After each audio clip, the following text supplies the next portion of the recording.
महाकारुणिक तथागत भगवान गौतम बुद्धांचा विजय असो. महाकारुणिक तथागत भगवान गौतम बुद्धांचा विजय असो. महाकारुणिक तथागत भगवान गौतम बुद्धांचा विजय असो.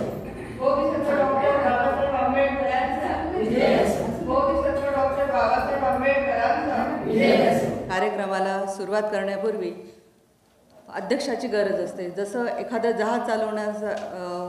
जहाज चालवण्यासाठी होकायंत्राची गरज असते, तसंच संपूर्ण कार्यक्रम व्यवस्थित होण्यासाठी अध्यक्षांची गरज असते. तर मी आजच्या कार्यक्रमाच्या अध्यक्षा शारदाताई मोरे, भारतीय बौद्ध सभेच्या माजी अध्यक्षा यांना विनंती करते की त्यांनी स्थानापन्न व्हावं. तसेच आजच्या कार्यक्रमाच्या प्रमुख पाहुण्या तसेच वक्त्या राजश्रीताई दीपक सरवदे यांनाही विनंती करते की त्यांनीही स्थानापन्न व्हावं.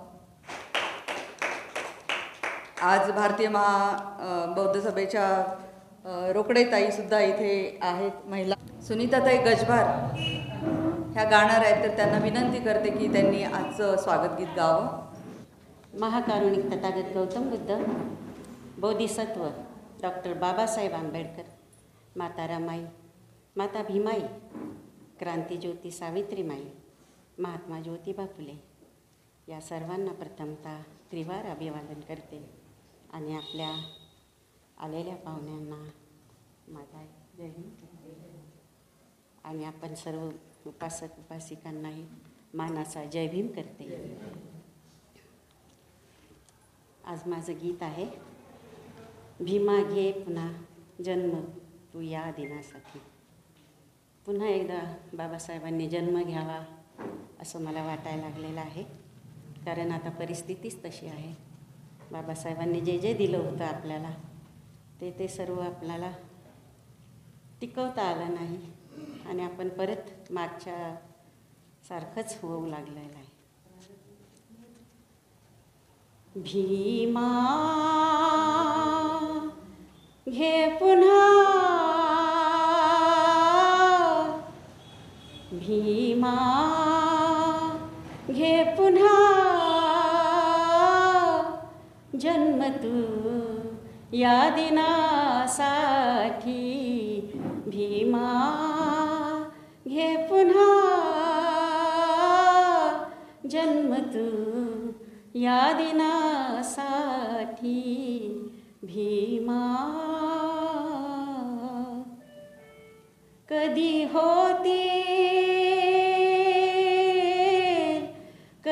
होतील भीमा भेटी गाठी. भीमा घे पुन्हा जन्म तू या दिनासाठी. भीमा या शब्दांवरती सारे मरणारे, तुला खांद्यावरती उचलूनी धरणारे. तुझ्या शब्दा सारे मरणारे, तुला खांद्यावरती धरणारे. बघ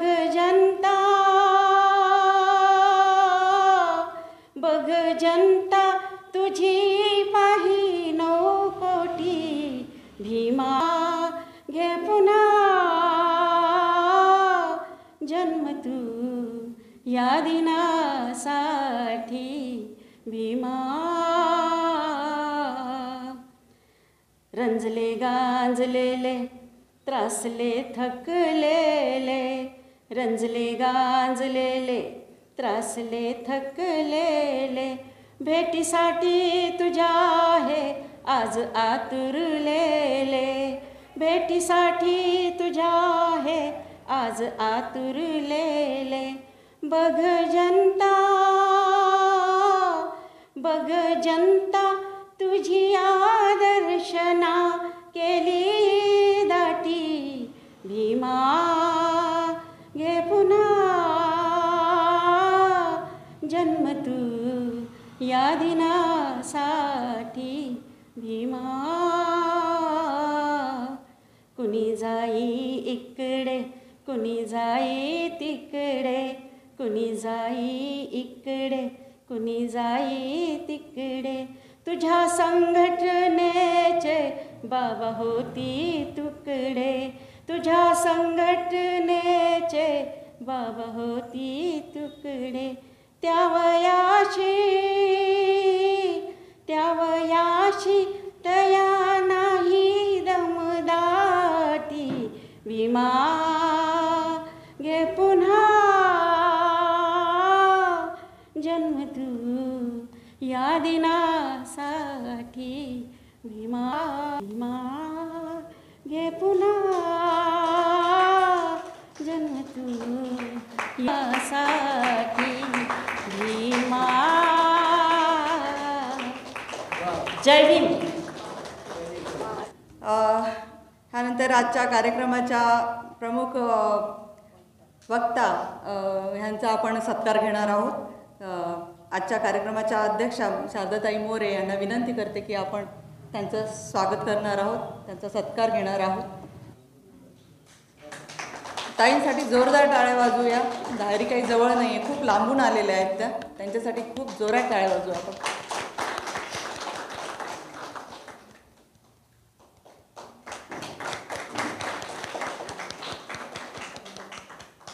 तसेच आजच्या कार्यक्रमाच्या अध्यक्षा यांचाही आपण सत्कार घेऊयात. टाळ्या वाजवा सगळ्यांनी. भारतीय बौद्ध महासभा महिला संघाच्या अध्यक्षा रोकडेताई यांचाही सत्कार घेऊयात.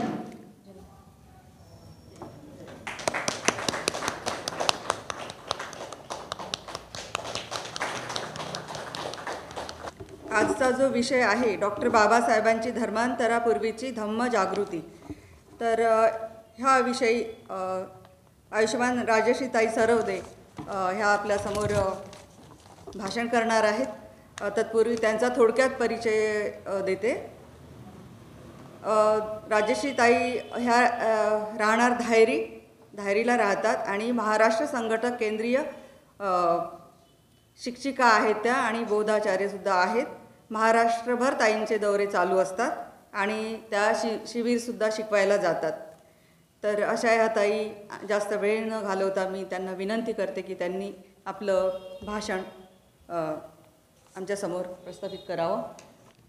संपूर्ण विश्वाला शांतीचा सत्याचा मध्यम मार्ग देणारे महाकारुणिक तथागत भगवान बुद्ध, विश्वरत्न बोधिसत्व, भारतीय घटनेचे शिल्पकार, दी बुद्धिस्ट सोसायटी ऑफ इंडिया तथा भारतीय बौद्ध महासभेचे संस्थापक अध्यक्ष यांच्या आचारांना, विचारांना, स्मृतींना प्रथम पंचांग प्रणाम करते. संस्थेचे द्वितीय अध्यक्ष, चैत्यभूमीचे शिल्पकार सूर्यपुत्र भैयासाहेब आंबेडकर यांच्याही स्मृतींना वंदन. संस्थेच्या राष्ट्रीय संरक्षक अध्यक्षा महाउपासिका ममता सागर मीराताई आंबेडकर यांच्या अश्वगतीने चाललेल्या धम्मकार्यास त्रिवार वंदन. संस्थेचे राष्ट्रीय trustee chairman doctor Harish Rawalia तसेच ट्रस्टी रिपोर्टिंग ट्रस्टी सेक्रेटरी जमजळे साहेब आणि राष्ट्रीय कार्याध्यक्ष डॉक्टर भीमराव साहेब आंबेडकर यांच्याही कार्यास सस्नेह जय भीम. संस्थेचे राष्ट्रीय सल्लागार, तुम्हा आम्हा सर्व वंचितांचे नेते, संविधान रक्षक भीमसूर्याचा प्रकाश तथा ॲडव्होकेट बाळासाहेब आंबेडकर यांच्याही कार्यास सस्नेह जय भीम. आज प्रबुद्ध प्रेरणा विहारामध्ये जे 26 नोव्हेंबर ते 6 डिसेंबरपर्यंत जी प्रवचन मालिका राबवित आहात त्या मंडळाचे सर्व पदाधिकारी, अध्यक्ष आणि आजच्या कार्यक्रमाच्या अध्यक्षा आदरणीय मोरेताई यांना सस्नेह जय भीम. आणि आजच्या कार्यक्रमाला आवर्जून उपस्थित राहिलेल्या आमच्या पुणे महानगर जिल्ह्याच्या महिला कार्यकारिणीच्या अध्यक्षा आदरणीय रोकडेताई यांनाही सस्नेह जय भीम. आणि पुणे महानगर जिल्हा पुरुष कार्यकारिणीचे संस्कार उपाध्यक्ष आमचे रोकडे गुरुजी यांनाही सस्नेह जय भीम. इथे उपस्थित सर्व तुमच्या विहाराचे कार्यकर्ते, पदाधिकारी, उपासक, उपासिका, धम्म बंधू भगिनी आणि बालबालिका, बौद्धाचार्य असतील, श्रामणेर असतील, सैनिक असतील यांना सस्नेह जय भीम. हा जो तुमचा आजचा प्रवचन मालिकेचा उपक्रम आहे त्याबद्दल सर्वांचं मनापासून कौतुक आणि अभिनंदन. ह्या वेळेस 26 नोव्हेंबर ते 6 डिसेंबरपर्यंत माझ्या माहितीप्रमाणे किंवा माझ्या ऐकिवात पहिल्यांदाच ही प्रवचन मालिका लावलेली मी ऐकले. कुठल्याच विहारात चालू नाही. संविधान दिन साजरा केलाय. मी तेच आता सरांशी बोलले. मी सगळ्यांनी संविधान दिन सगळ्या विहारात साजरा केलाय. आता 6 डिसेंबर साजरा करतील. मध्ये काही नाही. उलट आता 12 तारखेपर्यंत तुम्ही चालू ठेवावं. 12ला काय आहे? भैयासाहेबांची जयंती. मग तोपर्यंत आलं पाहिजे ना. आपल्यापर्यंत बाबासाहेब किती होते? धम्मदीक्षा दिल्यानंतर 50 दिवस होते अवघड. त्यानंतर धम्मचा प्रसार कुणी केला? भैयासाहेबांनी. इथं बौद्धाचार्य आहेत की नाही इथं माहीत नाही. आता उपस्थितांपैकी त्यांचे जनक आहेत ते पाहिजेत ना. त्यांच्या जयंतीपर्यंत कार्यक्रम व्हायला पाहिजे. मुळात वर्षभर कार्यक्रम व्हायला पाहिजेत. काही दिवस म्हणून नाही तर कायम कार्यक्रम व्हायला पाहिजेत. आणि आपलं विहार एवढं मोठं आहे, जास्तीत जास्त संख्येने यायला पाहिजेत सगळेजण. बहुतेक इथं रिटायर्ड चेहरे जास्त दिसतात, तरुण मंडळ नाही. आता 7 ते 8 कार्यक्रम ठेवलाय. बहुतेक सगळेच ऑफिसवरनं येतात. IT वाले नाही येत समजा, पण काही येतात. तर गर्दी व्हायला हवी आहे. आपल्याला तरुणांना जास्तीत जास्त इथं प्रचार प्रसाराच्या कार्यात आणलं पाहिजे.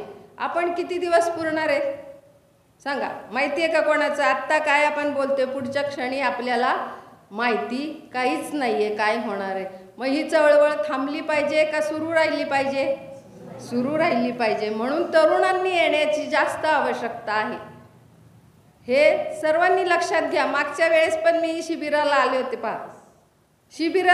शिबिरार्थींची संख्या पण हीच होती है ना. आत्ता सुद्धा संस्थेची समता फोर्सचं शिबिर आहे डिसेंबरमध्ये 24, 25, 26. किती आपल्या इथं तरुण सैनिक आहेत? महिलांचं नाही, आपणच आहेत सैनिक. तरुण कुणी झालेल्या नाही आहेत. तरुणींची वेगळी समता फोर्स निघणार आहे. पुरुषांची झालेली आहे 18 ते 35 वयोगटाची. आपल्या इथं आहे का कोण आता त्या वयात? नाही आहे. त्यासाठी तरुणांची संख्या वाढवा. विहार ही धार्मिक चळवळीची केंद्र बनली पाहिजेत. तिथं फक्त आपणच आलं पाहिजे का?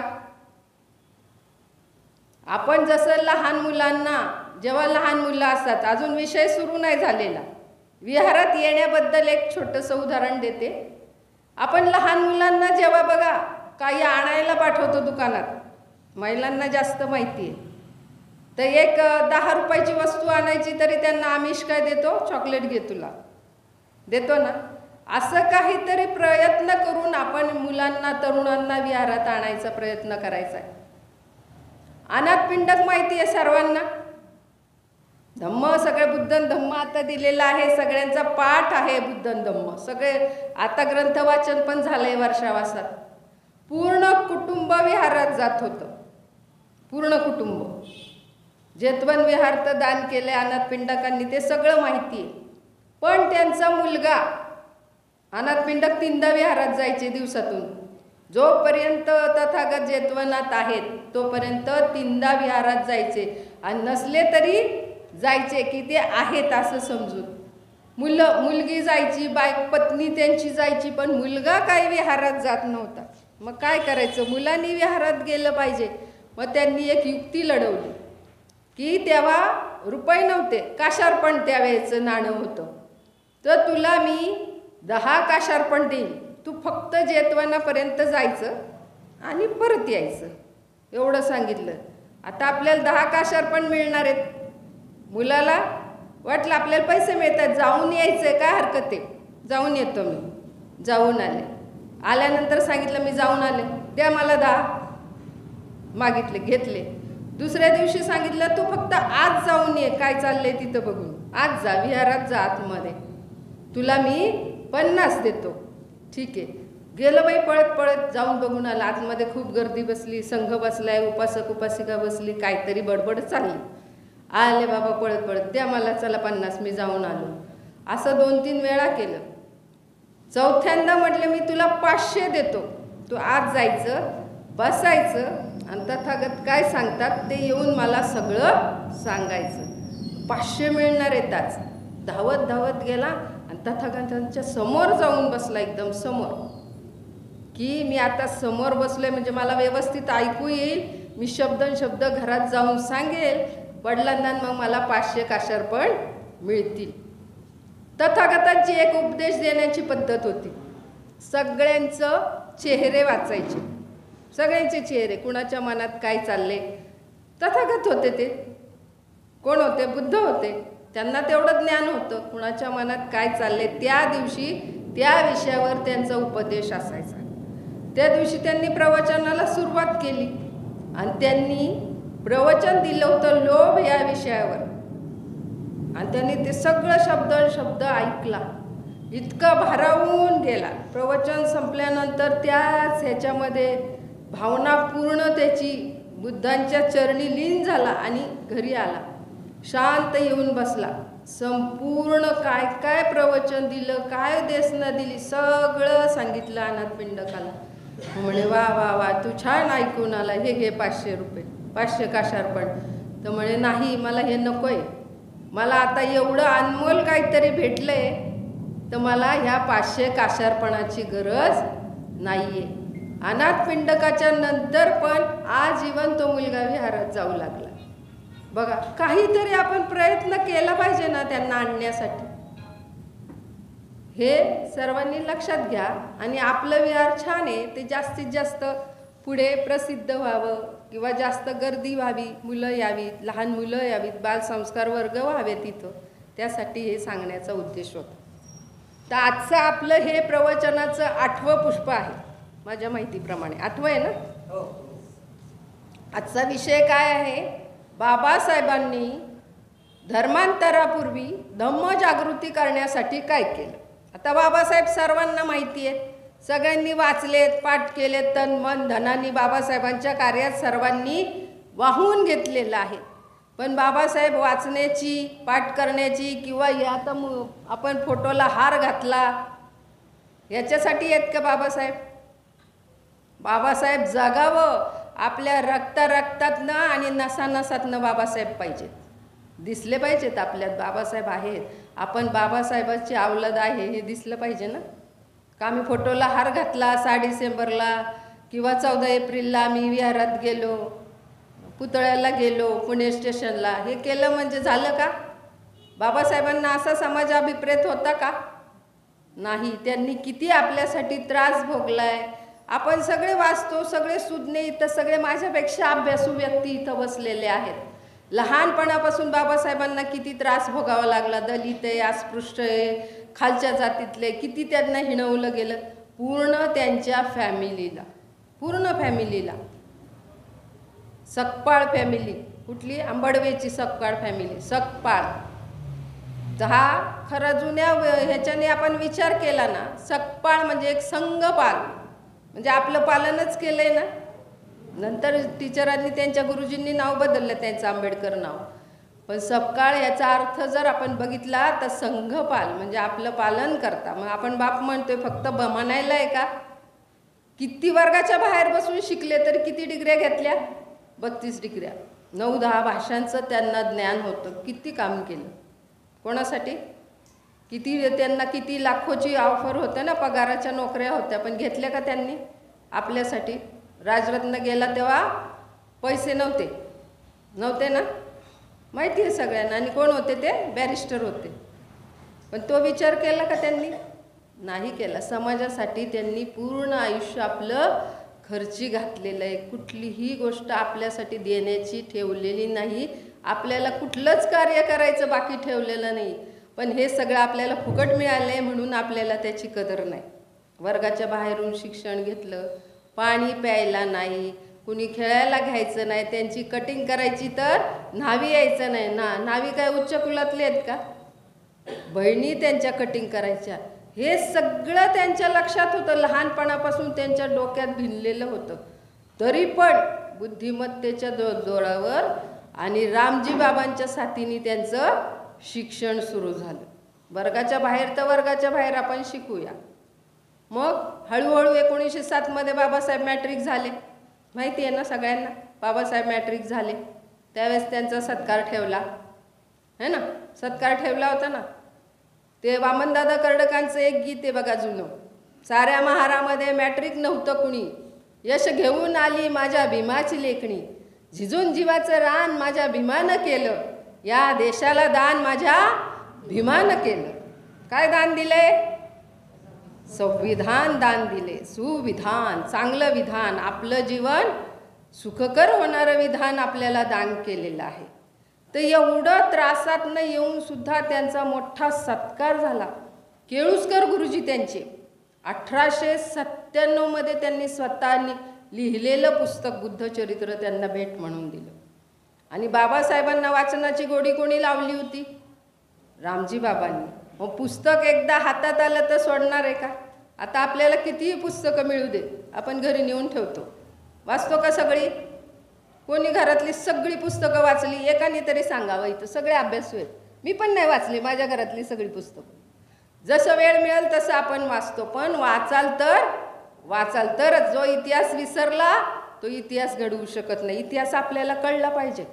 आपण वाचलं तरच आपल्याला कळेल. आपल्याला काय मोगम माहिती? बाबासाहेब 14 एप्रिलला जन्मले, मग बाबासाहेबांचं काय कार्य सुरू झालं, सामाजिक कार्य, मग घोषणा केली, मग धर्मांतर केलं आणि बाबासाहेबांचं महापरिनिर्वाण झालं. बाकी आतलं काय माहिती आपल्याला? एवढं नाही. पुस्तकात लिहिलंय तेवढंच. त्यासाठी एक विषय जर मांडायचा असेल तर 5-6 पुस्तकं वाचावी लागतात. एक पुस्तकं वाचून नाही चालत.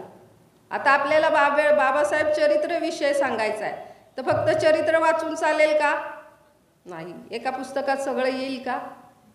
बाबासाहेब आयुष्यभर इथं सांगत उभं राहिलं तरी संपणार नाही. संपेल का? नाही संपणार. पण आपल्याला 45 मिनिटाचं बंधन असतं, तेवढ्यात बाबासाहेब सांगायचे असतात. कसं सांगावं? प्रश्न आहे आपल्या पुढे तो. तर त्यानंतर ते पुस्तक त्यांनी पूर्ण वाचून संपवलं. पूर्ण वाचून संपवल्यानंतर तेव्हाच त्यांच्या मनात बौद्ध धम्माचं बीज रुजलं. त्यांचं पूर्ण आयुष्य, त्यानंतरचं पूर्ण आयुष्य, तेव्हा वय किती होतं? 16-17 वय असेल. मॅट्रिक झालेले, बुद्धमय झालं होतं. धम्म स्वीकारला होता का तेव्हा?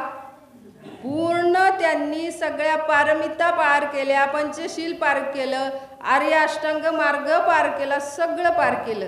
आता आपल्याला 68 वर्ष झाली. आपण काय काय पार केलं? काय काय पार केलं? त्यांनी तेव्हाचे तेवढंच केले. पंचशील पण आपण पार करू शकत नाही. असं निदान प्रयत्न तर करूया. आज आपण एक पालन करू. विचार करू रात्री, आज मी खरंच केलंय का? ठीक आहे, झालं. उद्या दुसरं करू. असं करत वर्षभरात तरी 5 पालन करू आपण. हळूहळू प्रयत्न करायला हरकत आहे का? पण त्यांनी तेवढं आयुष्य पूर्ण बुद्धांसाठीच घालवलं. तथागतांचाच अभ्यास केला. पूर्ण त्रिपिटक आपल्या धम्माचा खजिना आहे. पूर्ण कोळून प्याल्यासारखं आहे. सगळं आपल्याला जे काय दिले बुद्धन धम्म त्यातनंच दिले. प्रत्येक पानावर संदर्भ आहे. त्रिपिटकामधल्या कुठल्या पानातनं दिलंय? अंगुत्तर निकायमधलं आहे, मंजीम निकायमधलं आहे, सुत्त निकायमधलं, ह्याच्यात काय कशातलं दिले असे संदर्भ पण दिलेले आहेत. केवढा अभ्यास केला असेल बरं?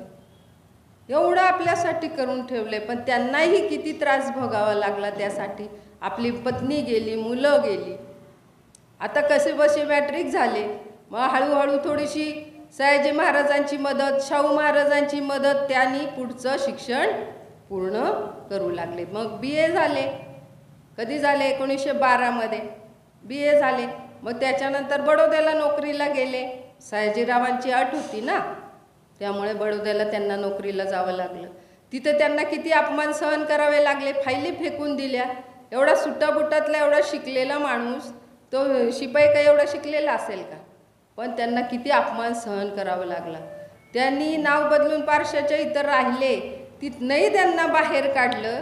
झाडाखाली बसून ते रडले अक्षरशः. आणि तिथंच संकल्प केला, आपली संकल्पभूमी बडोदा.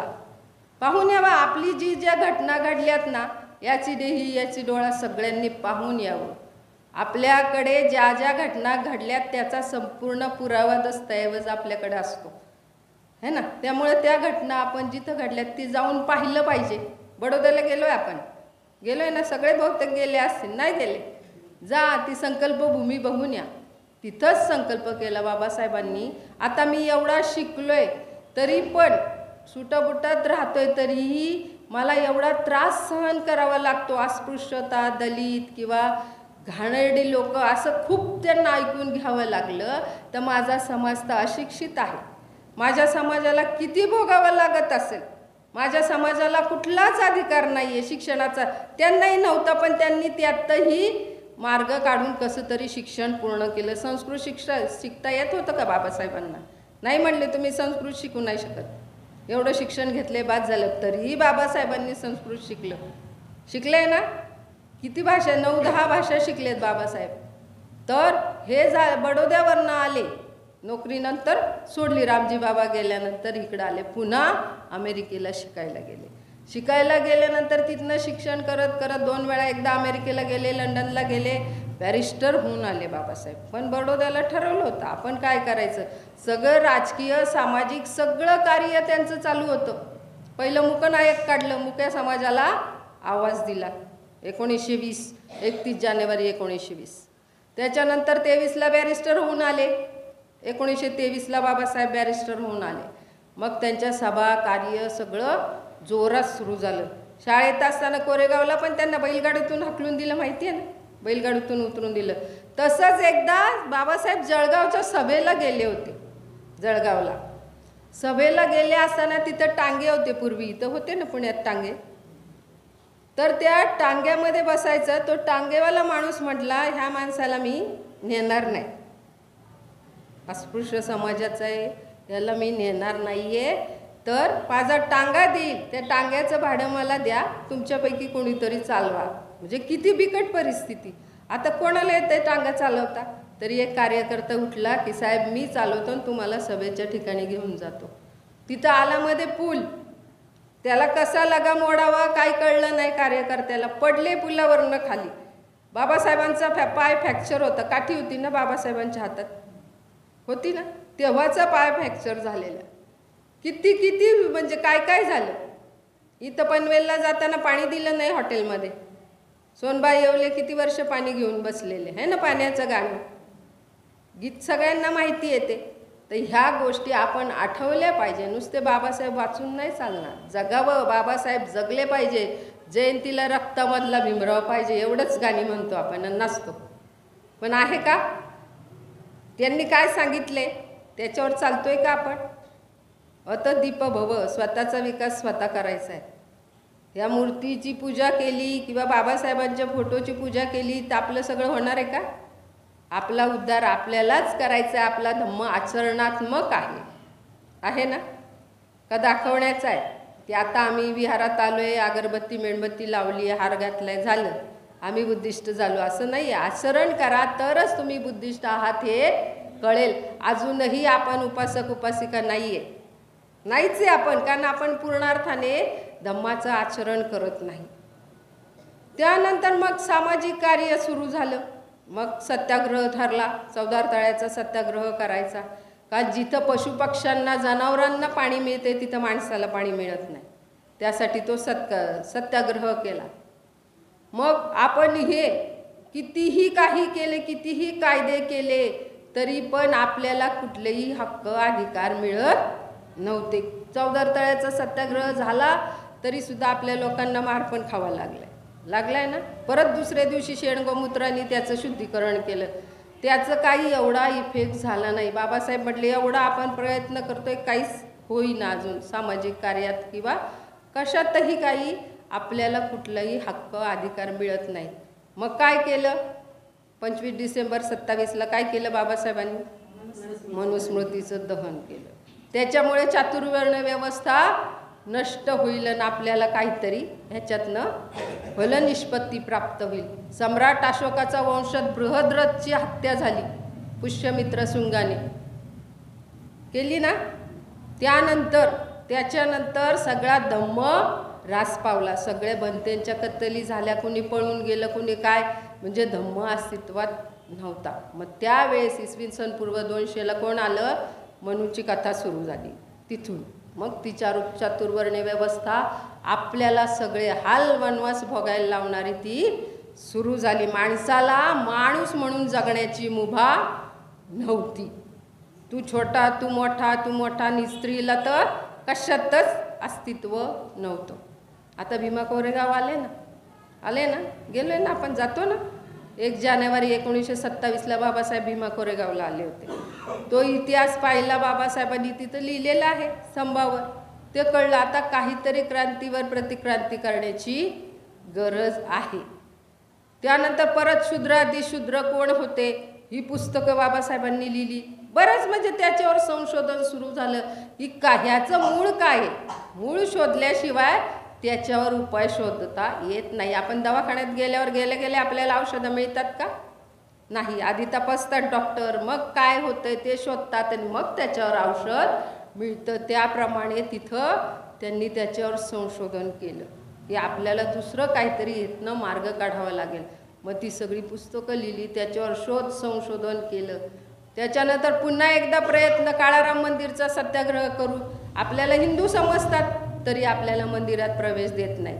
मग त्याचा सत्याग्रह 5 वर्ष सत्याग्रह केला, त्यातही काही निष्पन्न झालं नाही. मग एकदा शेवटचा घाला घालायचं ठरलं. काय ठरलं? 13 ऑक्टोबर 1935ला येवल्याला मुक्तिभूमी आपली, तिथं घोषणा केली तिथं की मी हिंदू धर्मात जन्म घेणं हे माझ्या हातात नव्हतं. मी हिंदू धर्मात मरणार नाही ही घोषणा केली. सगळी तत्कालीन जी सनातनी संस्था सगळ्या हादरल्या. आता हे काय करतात माहीत नाही. म्हणजे एवढं करून झालं, आधी एवढं सत्याग्रह काही नाही झालं, मग आता आपल्याला काहीतरी करावं लागणार आहे म्हणून ती घोषणा केली.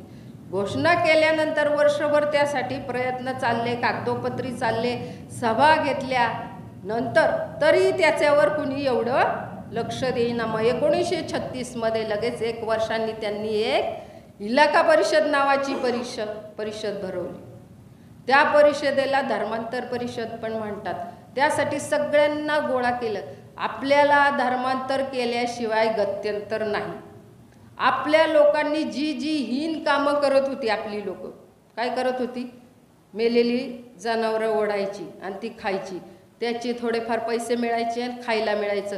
ते पहिलं बंद करा. हे बाबासाहेबांनी सगळ्यांना सांगितलं, हे पहिलं बंद करा.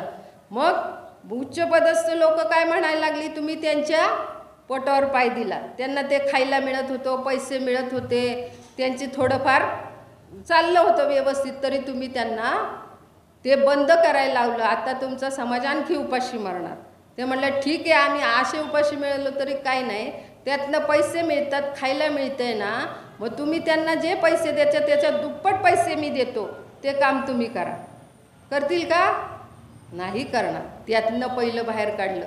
मग त्या परिषदेमध्ये आणखी किती साधू महाराज जे काय होते अंधश्रद्धेत, ते पण बाबासाहेबांच्या धर्मांतराच्या ह्याच्यात सामील झाले. त्यांनी त्यांचं जे काय जटाधारी काय होतं ते सगळं काढून होमात जाळून टाकलं. हातातले काय माळा गंडे दोरे असतील तेवढं टाकून दिलं. बाबासाहेब आम्ही तुमच्याबरोबर आहोत, आम्हाला धर्मांतर करायचं आहे. मग मातंग समाज आला.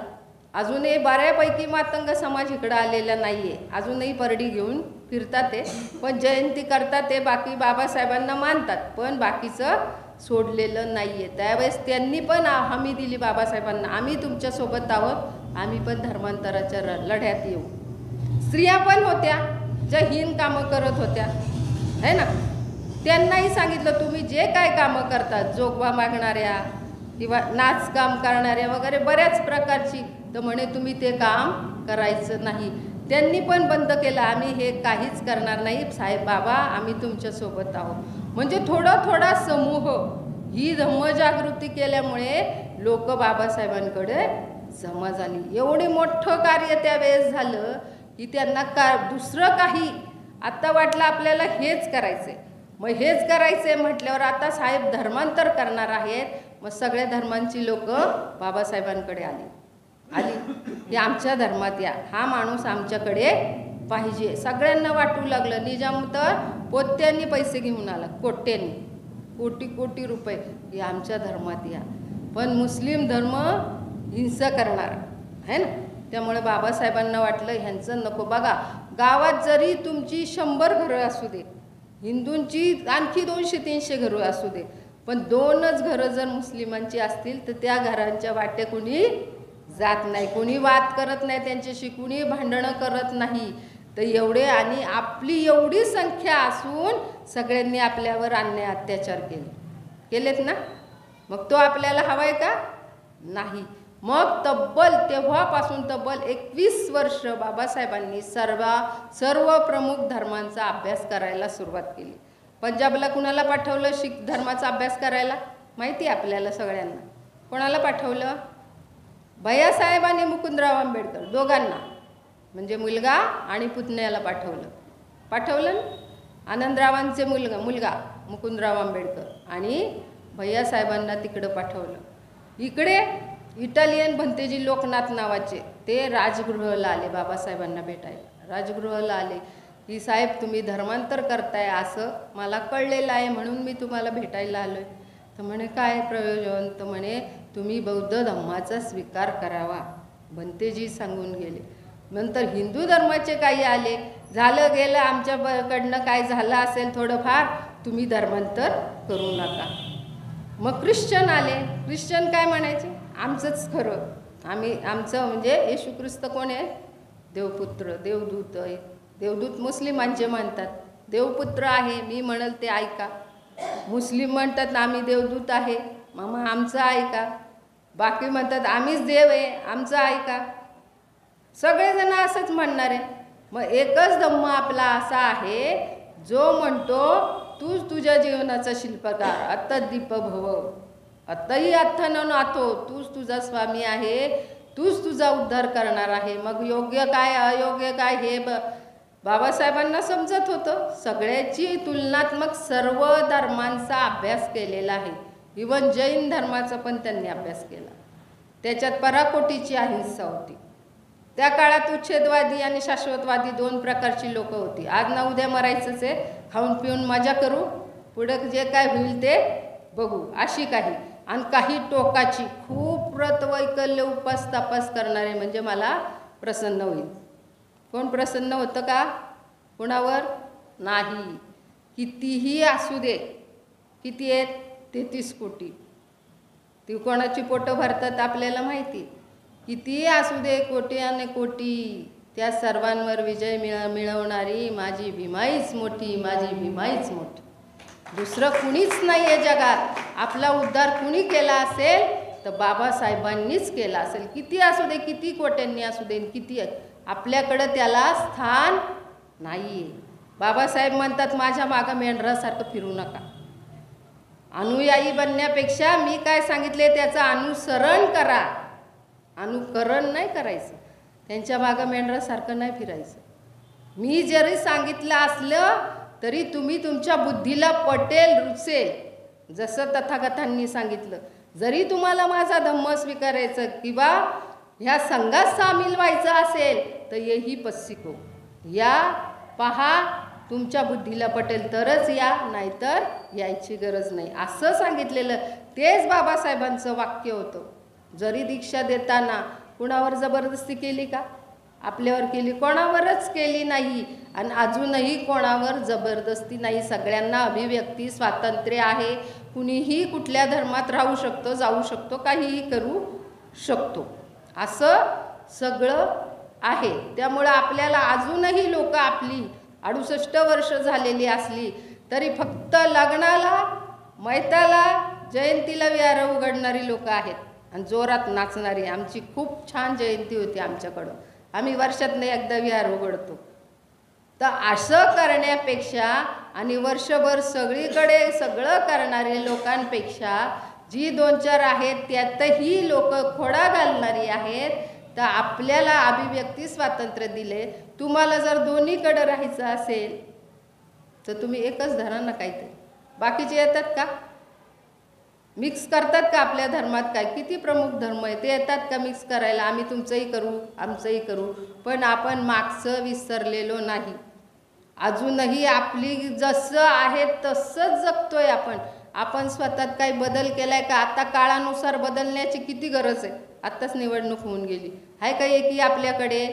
100 पक्ष, 100 विहार, 100 सामाजिक संस्था, किती? प्रत्येकजण ज्या ज्या गावचं येते ना विदर्भीय मंडळ, विदर्भीय समता संघ, मराठवाडा पंचशील मित्र मंडळ. काय आवश्यकता आहे का एवढ्याची आवश्यकता? त्यामुळं सगळ्यांनी आपल्याला ओळखले. फक्त बाबासाहेबांनी संदेश दिलाय, आपण सांगतो भाषणांमधनं, शिका संघटित वा संघर्ष करा. आपण संघटित आहे का? सगळे विखुरलेले मगाशी गीत गायले ताईंनी, आहे का आपण एकत्र आलो तर कधीच बाळासाहेब पंतप्रधान झाले असते का नसते? किती संख्या आहे आपली? 3 नंबरला आहे ना. मग होऊ शकत नाही का?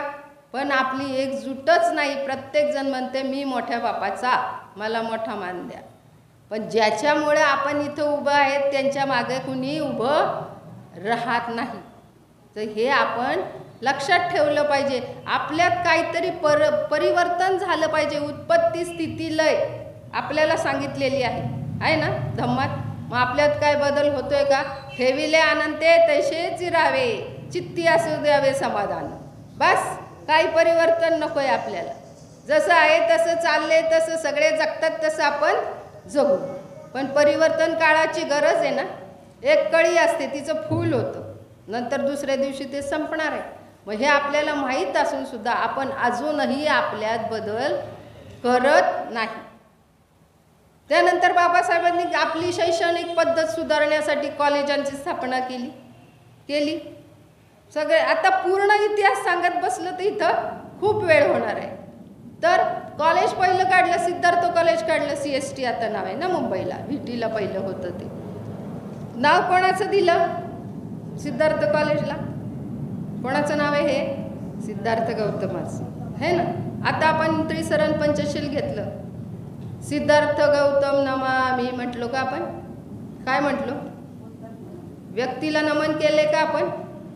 बुद्धाला, त्या ज्ञानाला नमन करतो आपण, व्यक्तीला नाही करत. तर त्या कॉलेजचं नाव सिद्धार्थ ठेवलं. म्हणजे तोपर्यंत 10 वर्ष होती धम्म स्वीकारायला. म्हणजे धम्म होताच ना आधीपासून बाबासाहेबांच्या मनात कोणता स्वीकारायचा आहे. तर कॉलेजचं नाव सिद्धार्थ ठेवलं. त्याच्यानंतर संविधान लिहायला घेतलं. संविधानात काय आहे? न्याय, समता, स्वातंत्र्य, बंधुता. आत्ताच संविधान दिन झाले, सगळ्यांची प्रवचनं झालीत संविधान दिनावर, है ना. 74 शब्दांची उद्देशिका वाचून झाली. 395 कलमांचे आपलं संविधान आहे. एकमेव शिल्पकार. आपण हाताळले का ते? नाही, उघडून नाही बघितलं. काय आपल्याला समजणारच नाही असं वाटतं प्रत्येकाला. पण नाही, त्यात पूर्ण पंचशील, आर्य अष्टांग मार्ग, 10 पारमिता भरलेले आहेत. आम्ही भारताचे लोक. आपल्यासाठी आहे का फक्त संविधान? पूर्ण भारतासाठी आहे. हे सुद्धा आपल्याला माहिती नाही. उद्देशिका काय? भीमाईचं स्टेटस ठेवलं. बरेच जण विचारतात कोणाचं आहे, काय आज भीमाईची जयंती? बघा, बाबासाहेब आहे, आम्ही बाबासाहेबांचे अनुयायी. एकच बाप, कोण? बाबासाहेब. पण हे स्टेटस कोणाचं ठेवलं हे माहीत नाही. काय उपयोग आहे का? आपल्याला मागापिछाच काही माहीत नाही. त्यासाठी विहारात येण्याची किती गरज आहे आपल्याला, आहे ना. मग ते संविधान दिलं, त्याच्यावर काय दिलंय आपल्याला? तिरंगा दिलाय ना. काय आहे त्याच्यावर मध्ये? अशोक चक्र. झालं. पूर्ण धम्म सामावलेला आहे. धम्माची जागृती त्यांनी सुरुवातीपासून 1907 पासून जे बीज रुजलं होतं ते पुढे आणस्तवर तो मोठं झाडच होणार ना त्याचं. आणि त्यांनी सांगून ठेवलं की थोड्या फरकाने स्वीकारायच्या आधीच धम्म आपल्यासमोर आणून ठेवलेला आहे. संविधानाच्या माध्यमातून आला, तिरंगा ध्वजाच्या माध्यमातून आला. मग धम्म स्वीकारल्यानंतर हे आपण जे घालून फिरतो हे आपण धम्म काय आपला हा पंचशील ध्वज. तो बाबासाहेबांनी आणलाय का? कोणी आणलाय? तो सर्वप्रथम सगळे अभ्यासू आहेत. सर्वप्रथम अनागरिक धम्मपाल, धम्माचे प्रथम प्रचारक कोण होते? ते ख्रिश्चन धर्माचे होते ना. पण धम्माचा त्यांनी प्रथम प्रचारक जे बनले त्यांनी हा पंचशील ध्वज आणलाय. कधी? 1874 मध्ये. धम्मध्वज तेव्हापासून आलाय. धम्म आपलाच आहे. कुठला आहे? भारतातला आहे ना. जन्मभूमी म्हणतो मी, बुद्धांची जन्मभूमी आहे. धम्म आपल्या भारतातला आहे. पण बाहेरची लोक येऊन आपल्याला धम्म सांगून देतात, धम्म ध्वज देतात. बाहेर जेवढा धम्माचा प्रचार प्रसार झालाय, जगात 80% बुद्धिस्ट राष्ट्र आहेत, तेवढा भारतात का नाही झाला? का नाही झाला? पिकतं तिथं विकत नाही. आपल्याकडं एवढं मोठं अनमोल खजिना आहे आपल्याकडे, पण आपल्याला माहीत नाही. आपण त्याचं बघतच नाही. त्याच्याकडे बघतो का? नाही बघत. बघितलं पाहिजे. आपण खरं स्वतःला आपण भाग्य वगैरे मानत नाही आता, पण आपण जास्तीत जास्त कुशल कर्म केले असतील म्हणून आपण ह्या धम्मात जन्माला आलो असं म्हणण्याची वेळ आहे आता, आहे की नाही? काहीतरी आपण कुशल कर्म केलं असेल म्हणून ह्या धम्मात आपण जन्माला आलोय. आपण जर धर्मामध्ये असतो कुठल्या, तर भीती घातली असती आपल्याला. कशाची?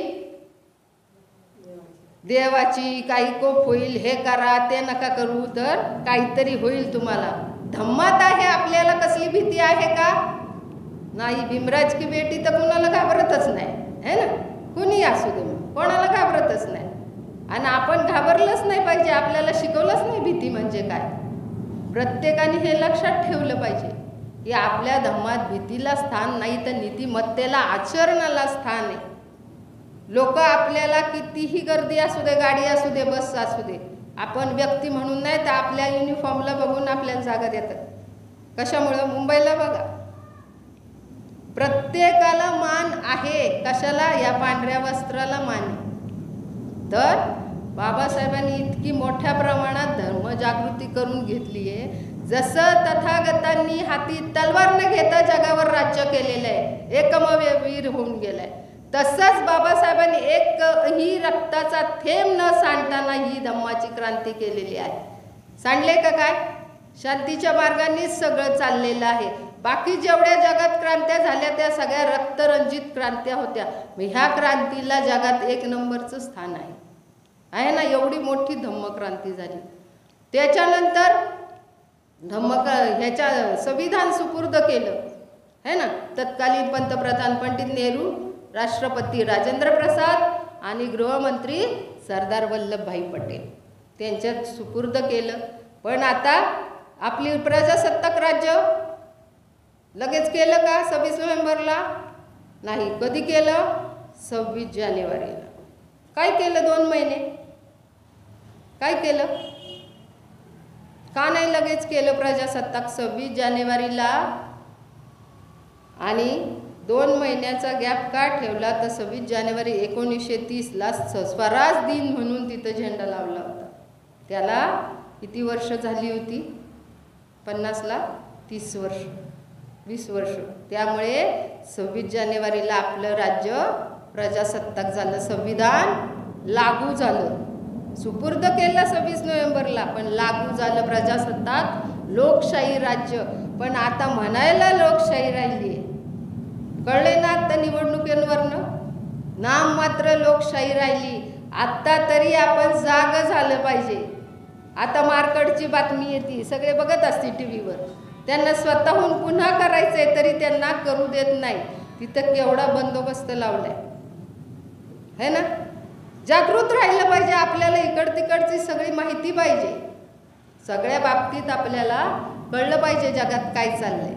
मग मिलिंद कॉलेजची स्थापना केली. मिलिंद कॉलेज कोणाचं नाव आहे? मिलिंद प्रश्न वाचलाय? बनते नागसेन आणि मिलिंद राजा दोघंही पट्टीचे विद्वान. त्या मिलिंद राजावरनं मिलिंद कॉलेज काढलं. धम्म स्वीकारलंय का अजून?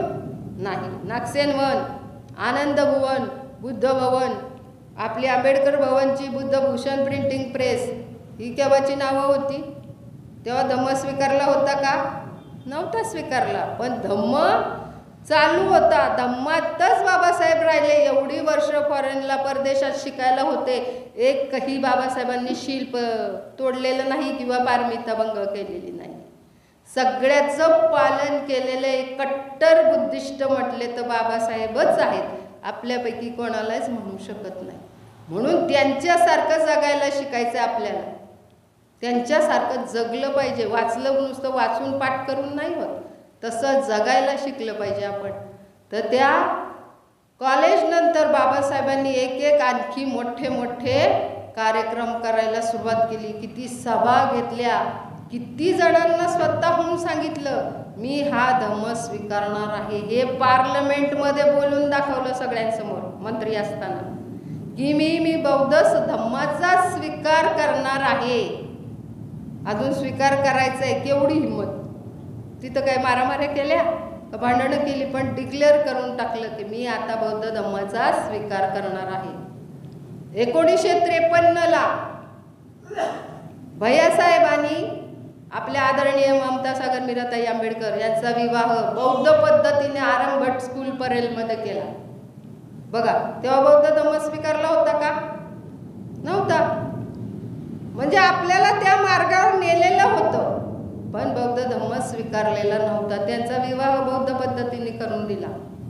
51 मध्ये संस्कार पाठ वंदनेचं पुस्तक काढले आपलं. आत्ता जे आपण तुमच्याकडे आहे की नाही माहीत नाही, आमच्याकडे आहे.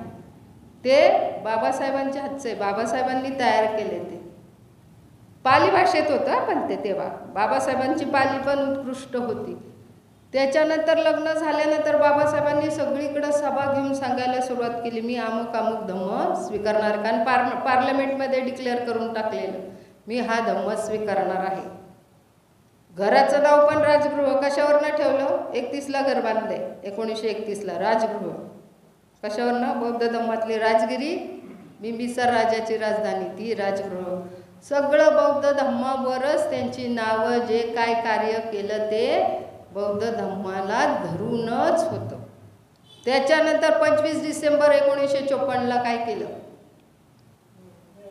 देवरोडला मूर्ती स्थापना केली. ब्रह्मदेश रंगूंच्या परिषदेमध्ये त्यांना ती मूर्ती भेट मिळाली होती. 2,500 रुपये किमतीची मूर्ती होती ती मूर्ती त्यांना तिथं भेट मिळाली होती. मग ती कुठं स्थापन करायची? मग ती देवरोडच्या धम्मभूमीमध्ये ती मूर्ती स्थापन केली, पण ती काचेत आहे आजतागायत. का? त्यावेळेस धम्म स्वीकारला नव्हता. माझा समाज अज्ञानी आहे, तिथे जाऊन नारळ फोडेल, हळदी कुंकू वाहून येईल, ती काचेत ठेवली.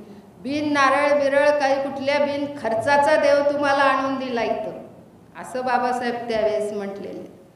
त्यावेळेस बाबासाहेबांनी भाषण केलं तिथं मूर्ती स्थापनेनंतर की पंढरपूरचा विठ्ठल म्हणजेच भगवान बुद्ध आहेत. लेखी पुरावे आहेत त्याला. त्यावेळेचं भाषण आहे ते 25 डिसेंबर 1954. तरी पण आपण जागृत नाही. हाय बाबा, तुमचं येण आमचं येण, सर्व धर्म समभाव पाळतो आम्ही, सगळंच पाळतो आम्ही. काही एका दगडावर दोन्ही दगडावर पाय ठेवून चालणारे असं समजूत प्रत्येकाची झालेली. आत्तासुद्धा दिवाळीत दीपदानोत्सव, दीपोत्सव किती चाललं होतं, पण कुठल्याही त्रिपिटकामध्ये किंवा बुद्ध धम्ममध्ये त्या नामाचा उल्लेख पण नाहीये. सम्राट अशोकाने 84,000 स्तूप बांधले. त्याच्यावर काय त्यावेळेस दिवे लावले असतील? ती सम्राट अशोक विजयादशमी होती. दिवाळीचा काय संबंध होता का? लावले असतील, तेही आपल्याला माहीत नाही, त्याची कुठं नोंद नाही. लोक म्हणतात ना स्तूपावर दिवे लावले होते, लावले असतील, पण कधी लावले असतील? ते सम्राट अशोक विजयादशमीला, आपण म्हणजे दसऱ्याचा दिवस त्यावेळेस. त्या पण आपण एवढं पावन पवित्र सण म्हणतो, तिथेही शस्त्रास्त्रांची पूजा होती ना त्या दिवशी. काहीतरी त्यात विघ्न आणायचं. आपण जे करतोय त्यात विघ्न आणायचं, पण आपण इकडं तिकडं बघायचं नाही. ज्यांनी त्यांनी आपापलं श्रद्धेने करावं.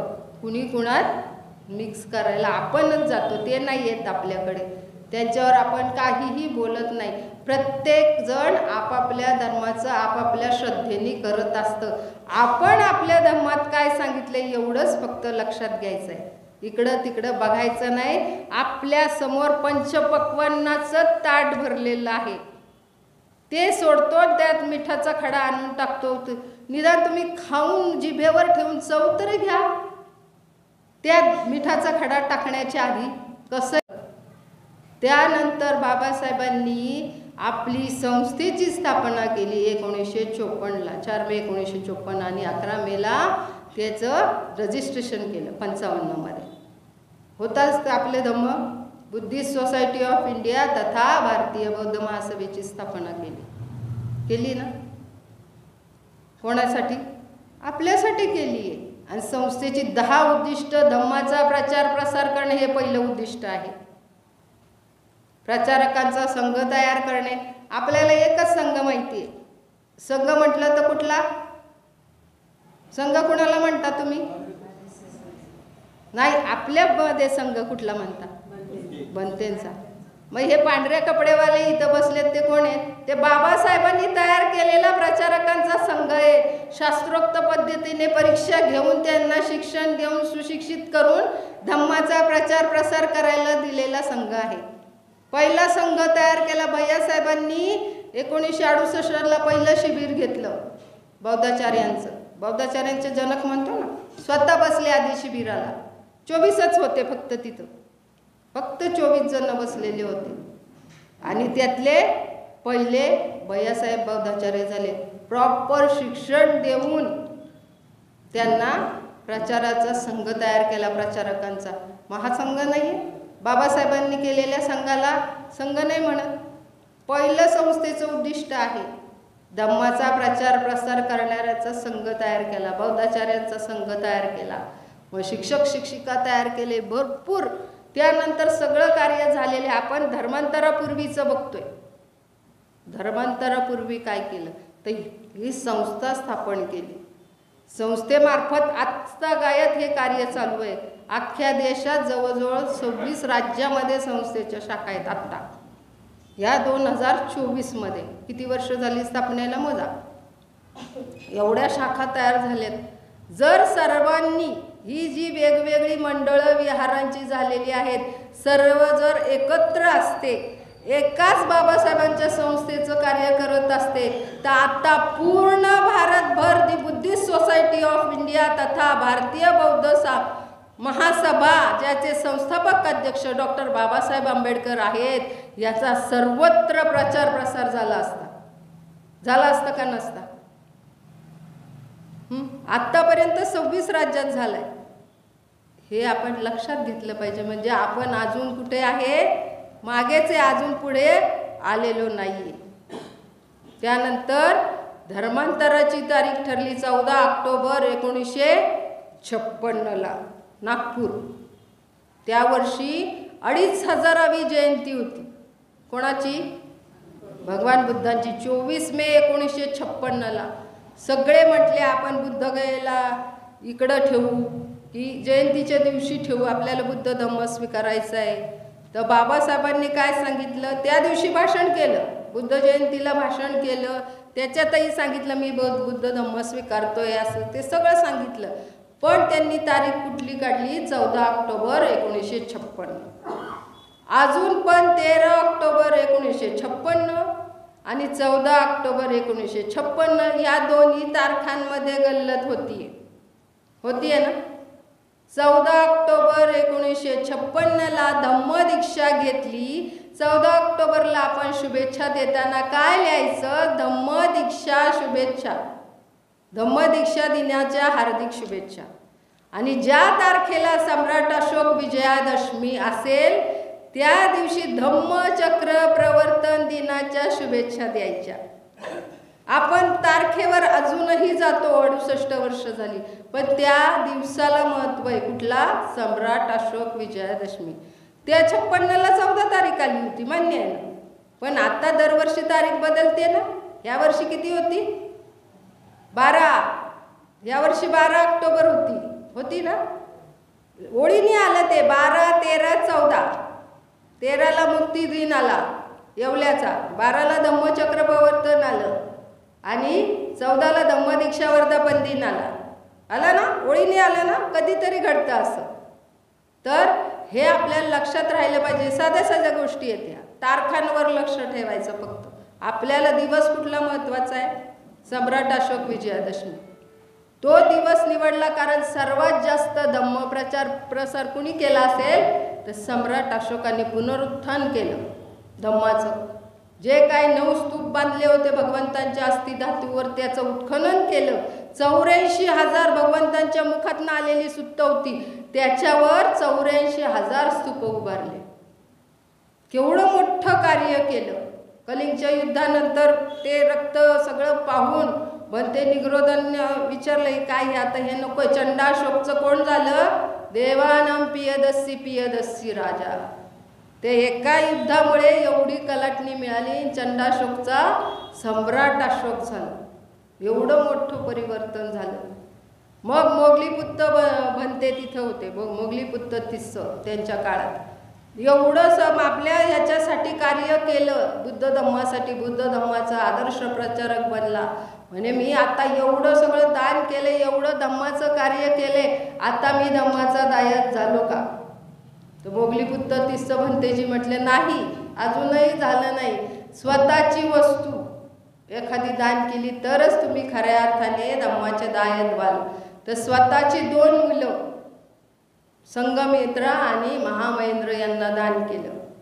आधी महामहेंद्र श्रीलंकेला गेले आणि तिथं स्त्रियांसाठी भिक्कुडी पाहिजे धम्मप्रचार प्रसार करायला. मग संगमित्रा पण बोधिवृक्षाची फांदी घेऊन गेले. अनुराधापुरमला अजूनही त्याचं बोधिवृक्ष आहे. तर हे त्यांनी एवढं मोठं कार्य करून गेले, त्यामुळं सम्राट अशोकाला जास्त महत्त्व आहे. 10 नियम दिले. आपले कसे पंचशील, तसं सम्राट अशोकाने 10 नियम दिले. तिथं लगेच दशहरा झालं, दशहराचं दसरा झालं. सम्राट अशोक विजयादशमी फक्त आपल्याकडेच राहिली ना. सगळीकडं म्हणजे भेळ झालेली आहे. फक्त आपलं काय ते ओळखायला आपल्याला शिकलं पाहिजे. सत्य असत्य काय, त्यासाठी आपल्याला वाचलं पाहिजे किंवा सर्व विहारांमध्ये धम्मदेसना प्रवचनाचे कार्यक्रम ठेवले पाहिजे आणि सगळ्यांना माहिती त्या गोष्टीची तुमच्यापर्यंत आली पाहिजे. तर त्यामुळे आपल्याला सम्राट अशोक विजयादशमीचा दिवस निवडलेला आहे 14 ऑक्टोबर 1956. तेवढ्यावर भागणार आहे का? संघावर विश्वास नाही म्हणे माझा. मग भगवंताच्या संघाला वंदन केलं. जेवढे संघात जवळजवळ 75% कोण होते सुरुवातीचे बनते झालेले? ब्राह्मण होते. आणि आता कोण विरोध करणारे कोण आहेत? बघा कसं आहे, विरोधाभास आहे हा. तो काळ बघा आणि हा काळ बघा, किती बदल झालाय. आपल्याला भारत बौद्धमय करायचं आहे. बाबासाहेब सगळं कार्य करून गेलेले आहेत. विचारांनी करायचं आहे. प्रत्येकाने दीक्षा घेतलीच पाहिजे, हे पण बंधन नाही. संविधानाने कुठलंच बंधन, फक्त आचारा विचारांनी बौद्ध धम्माचा प्रचार प्रसार झाला तरच बौद्ध धम्म टिकून राहील. नाहीतर ऱ्हास व्हायला वेळ नाही लागत. राहिला ना ऱ्हास, नंतर मनुस्मृती आली, मग आपले हाल वनवास झाले. नंतर परत आता चांगले दिवस आले. तर उद्धरली कोटी कुळे भीमा तुझ्या जन्मामुळे, फक्त म्हणायचं, पण त्याची आपल्याला जाणीव नाहीये. मग आता नुसतं त्रिसरण पंचशील देऊन भागणार आहे का? साधा बळा समाज आहे आपला, परत इकडं तिकडं जाईल. त्यासाठी एक इंजेक्शन द्यायची गरज आहे. काय इंजेक्शन दिलं? 22 प्रतिज्ञा. कुठल्याही गोष्टीला थोडंसं कडक शिस्त लावल्याशिवाय होत नाही. पण आपण त्या 22 प्रतिज्ञांकडे बघतच नाही. आम्ही त्रिसरण पंचशील म्हणतो, 22 प्रतिज्ञा आम्हाला माहितीच नाही. बाबासाहेबांनी धम्माचं पूर्ण सार त्या 22 प्रतिज्ञांमध्ये दिले. बाबासाहेबांना किती आजारी होते ना बाबासाहेब. केवढ्या मोठ्या भिंगाचा चष्मा होता बाबासाहेबांना. 51ला बुद्धन धम्म लिहायला घेतला होता. Buddha and is Dhamma English. तर तिथनं इथंपर्यंत त्या बिन चष्म्याच्या दिसल्या पाहिजेत. एवढे मोठे मोठे फ्लेक्स लावून मोठ्या अक्षरात 22 प्रतिज्ञा लिहिल्या आणि सगळ्यांकडनं त्या वधवून घेतल्या. फक्त तुम्ही पांढऱ्या शुभ्र कपड्यात या. त्याची पत्रकं पण फिरतात, अजूनही व्हॉट्सअपला येतात. जुनी आमंत्रण पत्रिका दीक्षेची नाही का, पाहताय का? येते ना धर्मांतर पत्रिका, व्हॉट्सअपवर येतात कधी कधी. एकदम पिवळा जीर्ण झालेला कागद आहे. तर तिथं 22 प्रतिज्ञांचे एवढे मोठे फ्लेक्स लावले होते. 22 प्रतिज्ञा वधवून घेतल्या. त्यांनी बनतेंकडनं दीक्षा घेतली आणि आपल्या लोकांना स्वतः दीक्षा दिली. मी तुमच्याकडनं घेतली, आता मी माझ्या समाजाला स्वतः दीक्षा देतो. म्हणजे 5 लाख अनुयायांना स्वतः दीक्षा दिलेली आहे. आणि तिथं काय सांगितलं? दरेकाला त्रिसरण पंचशील आणि 22 प्रतिज्ञा देऊन धम्माची दीक्षा द्या. प्रत्येक वेळेस माझी वाट पाहू नका, पण जास्तीत जास्त धम्माचा प्रचार प्रसार करा. बघा केवढं महत्त्वाचं वाक्य आहे ते. त्याच्यानंतर अवघं 50 दिवसाचं आयुष्य लागलं. अजून तर 10-1 वर्षाचं आयुष्य असतं तर आपण कुठं असतो आता, है ना. त्यांच्यामुळंच आपण इथं उभं आहे. एवढी गर्दी, जास्तीत जास्त पुरुषांपेक्षा महिलांची गर्दी जास्त आहे. कशामुळं? बाबासाहेबांमुळेच आपण इथं आहे, हे आपल्याला माहिती पाहिजे. त्यानंतर त्यांनी पूर्ण लुंबिनी, परत काठमांडूला आहे ना लुंबिनी, तिथं बोधिसत्व पदवी मिळाली. त्याच्यानंतर सारनाथ, कुशीनगर आणि बुद्धगया सगळीकडे भेटी दिल्या दीक्षेनंतर. सारनाथला पहिलं धम्मचक्र प्रवर्तन झालं. कुणी केलं? भगवान बुद्धांनी. प्रवचन कुणी दिलं? भगवान बुद्धांनीच दिलं ना. पंचवर्गीय भिक्खूंना धम्मदीक्षा दिली तेव्हा. त्या सारनाथच्या मृगदाय वनात धर्मांतरानंतर 3रं धम्मचक्र प्रवर्तन केलेले डॉक्टर बाबासाहेब आंबेडकर यांनी तिथे प्रवचन दिलं. बघा, आपण फक्त विचार करायचा, लिंक लावायची, काय कसं आहे. वाचन याच्यासाठी गरजेचं असं वाचावं, आपण इतिहास वाचला पाहिजे. तिथं बाबासाहेबांनी त्या ठिकाणी प्रवचन दिलं. इथं तर देतच होते धर्मांतरानंतर, पण त्या 4ही ठिकाणी पहिली भेट दिली, बोधिसत्व पदवी. त्याच्यानंतर दलाई लामांची त्यांची भेट झाली. दलाई लामांनी पण बाबासाहेबांना खरंच तुम्ही बोधिसत्व, त्यांना पुन्हा एकदा शाबासकी दिली, करून दाखवलं. कुठलीच गोष्ट अपूर्ण राहिली नाही. सगळ्यांनी प्रतिज्ञा केल्या ना. कुणी केल्या? स्वराज्य हा माझा जन्मसिद्ध हक्क आहे, केल्या, झाल्या पूर्ण. पण खरंच जी प्रतिज्ञा केली ती एकाच व्यक्तीने पूर्ण करून दाखवली, ते म्हणजे डॉक्टर बाबासाहेब आंबेडकर. मी ह्या धर्मात जन्मलो, पण मी ह्या धर्मात मरणार नाही. बघा, आणि त्यानंतर बनारसच्या विद्यापीठात भाषण केलं सारनाथ नंतर. तिथं सगळे कॉलेजची मुलं होती. त्यांना सांगितलं अवश्य ह्या धर्मात या. विद्या, विनय आणि शील हे तिघही एकत्र गेले पाहिजे, तरच आपला उद्धार होईल. तरी बरीच शिकलेली लोक विहाराकडे येत नाहीत, है ना. क्लास 1 ऑफिसर झालेत. कुणामुळं? पण ती विहारात येत नाही. अपवाद वगळतात, तुमच्यातले असतील पण ते येत आहेत, पण काही जण येत नाही. त्यांना टेबलवर छोट्या मूर्ती ठेवतात.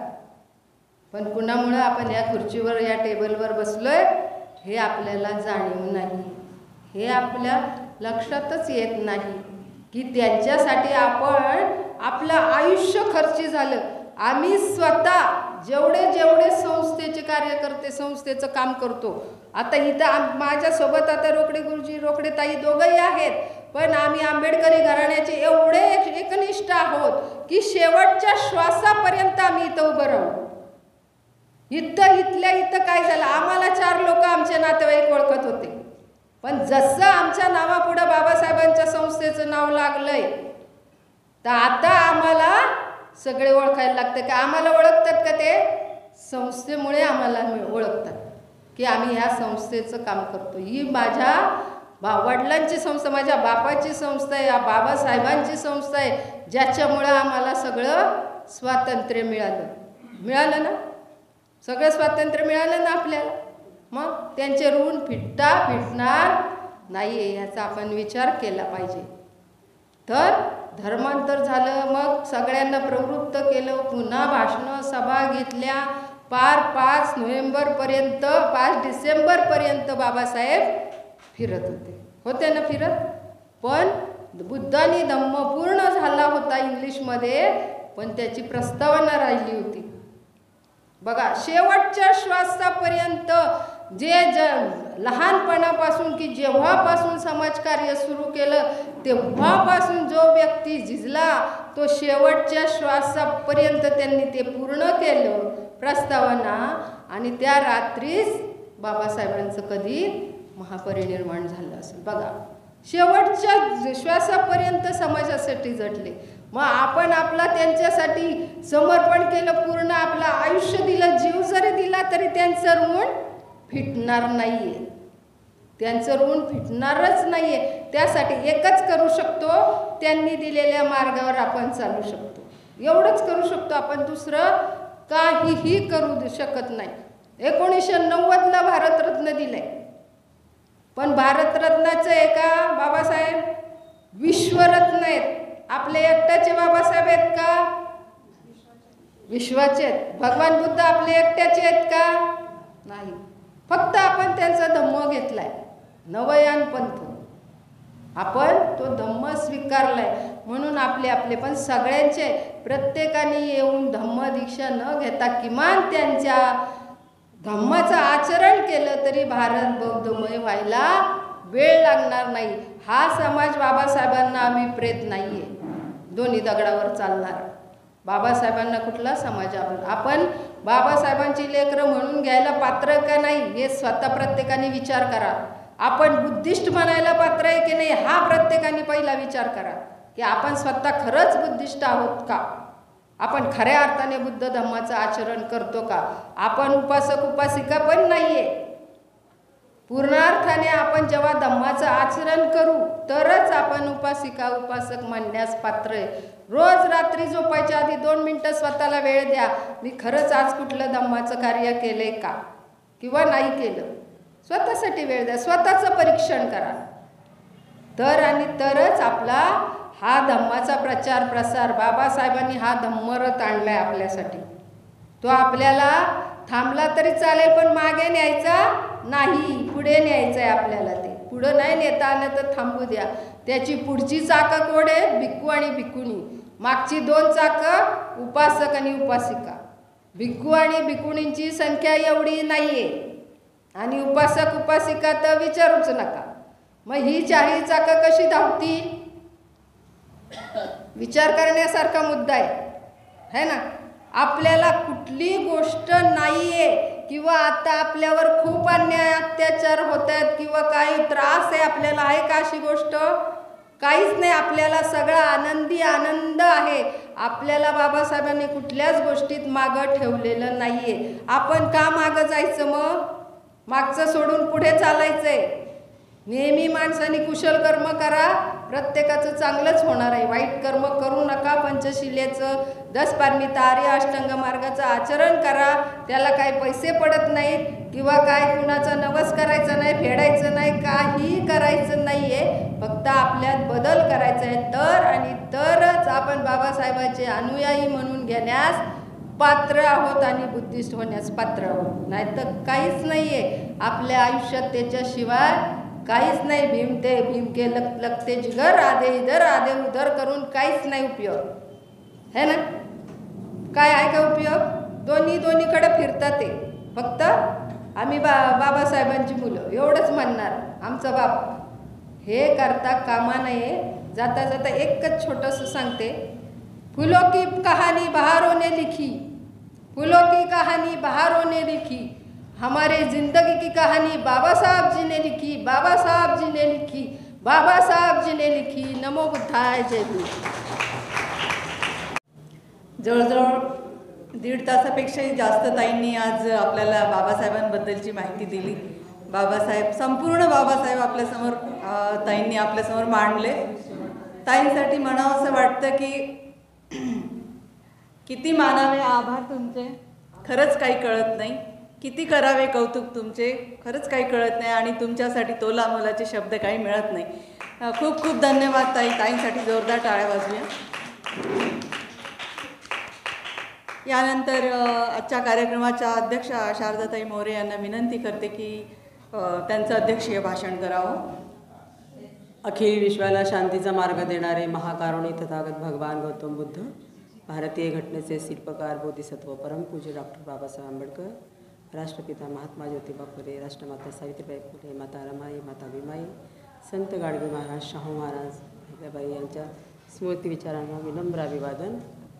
त्याचप्रमाणे आज विचार मंचावरील आदरणीय वक्त्या राजश्रीताई सर्वदे ह्या महाराष्ट्र संघटक भारतीय बौद्ध महासभेच्या, त्याचप्रमाणे आदरणीय आपल्या सुनेत्राताई रोकडे ह्या जिल्ह्याच्या अध्यक्ष, भारतीय बौद्ध महासभा जिल्हा अध्यक्ष, आणि आदरणीय रोकडे सर हे सुद्धा उपाध्यक्ष आहेत. म्हणजे ही आज आपल्याला जे हे सर्व लाभलेले आहेत, तर आम्हा सर्वांना, सर्व आदरणीय ज्येष्ठ श्रेष्ठ असे सर्वांना मैत्रीपूर्ण जय भीम. वास्तविक पाहता आज व्याख्यानमालेचं आपण 8वं पुष्प गुंफित आहे आणि 8व्या पुष्पाचं मला अध्यक्षपद दिलं संयोजकांनी. मी त्यांचं अभिनंदन करते. आणि मला असं वाटतं की 99 सालापासून आपली व्याख्यानमाला सुरू झालेली आहे. दळवी सर आपले त्यावेळेला MD खरात सर, म्हणजे अशी खूप नामांकित सगळी मंडळी आपली होती आणि तेव्हापासून ही व्याख्यानमाला सुरू झालेली आजतागायत चालू आहे. तर आपण प्रत्येक विहाराचे म्हणजे जोडलं जातो आणि त्याच्यातून आपण धम्माचा प्रसार आणि प्रचार करीत असतो. खरं पाहता गेलं तर ताईंनी एक शब्द म्हणजे शब्द न शब्द स्टेप बाय स्टेप सुरुवातीला बाबासाहेबांना मी परत हे करत नाही का, जास्त वेळ मी घेणार, फक्त 5 मिनिटं करणार अध्यक्षवासन माझं जास्त, कारण सांगण्यासारखं काहीच उरलेलं नाही. माझ्या जे वाचनामध्ये, ऐकण्यामध्ये, बोलण्यामध्ये जे आलेलं आत्तापर्यंतच्या अभ्यासात आहे तेच ताईंनी त्यांच्या अभ्यासातून अतिशय सुंदर वाचन, उत्कृष्ट म्हणजे बोलण्याची त्यांची पद्धत, विषय मांडण्याची पद्धत अतिशय सुंदर झालेली आहे. आजचं गीतसुद्धा खूप गजबरताईने सुंदर गायलेलं आहे. आदरणीय आमच्या सूत्रसंचालन करणाऱ्या ताई मोहरताई, आज अचानक त्यांच्याकडे सूत्र आल्यामुळं त्यांचंही छान चाललेलं आहे सूत्रसंचालन. कार्यक्रमाचे आपले अध्यक्ष आचार्य सर, आपले बहुजन हिताय संघाचे आचार्य सर, सर्व पदाधिकारी, छान प्रकारे कार्यक्रम आपला चालू आहे. तर मला ताईंनी माझं जसं आचार्य सरांची वेळ आली की त्यांना बोलायला काही राहत नाही किंवा वेळेचं हे राहतं, तसं आता वेळही झालेली आहे. मी जास्त परत त्याचं अवलोकन करत नाही. ताईने सुरुवातीपासून राजग्रह म्हणजे केळुस्कर गुरुजींनी पुस्तक दिलं तेव्हापासून खऱ्या अर्थाने बाबासाहेबांच्या ह्याला कलाटणी मिळाली हे त्यांनी सांगितलेलं आहे. त्याच्यानंतर राजग्रहाचं सांगितलं, त्याच्यानंतर मानवमुक्तीचा लढा सांगितला, समतेचा लढा सांगितला. त्याच्यानंतर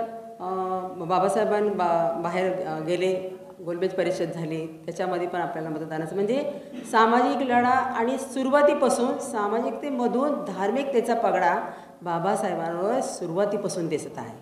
की लगेच त्यांनी आपल्याला उठले धम्म स्वीकारायला सांगितलं असं नाही आहे, की जेणेकरून त्यांनी सुरुवातीपासून जो त्यांचा धम्माचा गाडा म्हणजे धम्मजागृती, धम्मांतर करण्याच्या अगोदरची जागृती बाबासाहेबांमध्ये दिसून आलेली आहे, ती ताईंच्या भाषणातून अत्यंत सुरेख पद्धतीने त्यांनी मांडलेली आहे. म्हणजे एकूण एक बाबासाहेबांचा पैलू त्यांनी आपल्यासमोर मांडलेला आहे. त्याच्यामध्ये मिलिंद प्रश्न, जसं नागसेनाने मिलिंदाचं की त्याला नाव कसं पडलं किंवा ते बाबासाहेबांनी मिलिंदच का नाव दिलं, त्याच्यानंतर सिद्धार्थ कॉलेजला का नाव दिलं, त्याच्यानंतर आपल्या राजगृहाला का नाव दिलं, म्हणजे सगळ्या चांगल्या पद्धतीनं त्यांनी खूप सांगितलेलं आहे. त्यामुळं मला जेवढं वाचनामध्ये होतं तेवढंच मी ऐकलेलं आहे. मी जास्त वेळ घेत नाही. मी परत एकदा सर्वांचं अभिनंदन करते आणि शांत चित्ताने ताईंचा विषय आपण छान म्हणजे ऐकला आणि तर मी ताईंचं परत एकदा अभिनंदन करते आणि माझं अध्यक्ष भाषण मी इथं संपवते. माझ्याकडे एकही त्यांनी असा धागा ठेवलेला नाही की जो माझ्या वाचनामध्ये आलेला आहे. त्यामुळे मी परत काय सांगू इच्छित नाही आणि हे पण परत मी रिपीट करू शकत नाही. तर माझे अध्यक्ष भाषण मी इथं संपवते. सर्वांना मैत्रीपूर्ण जय हिंद.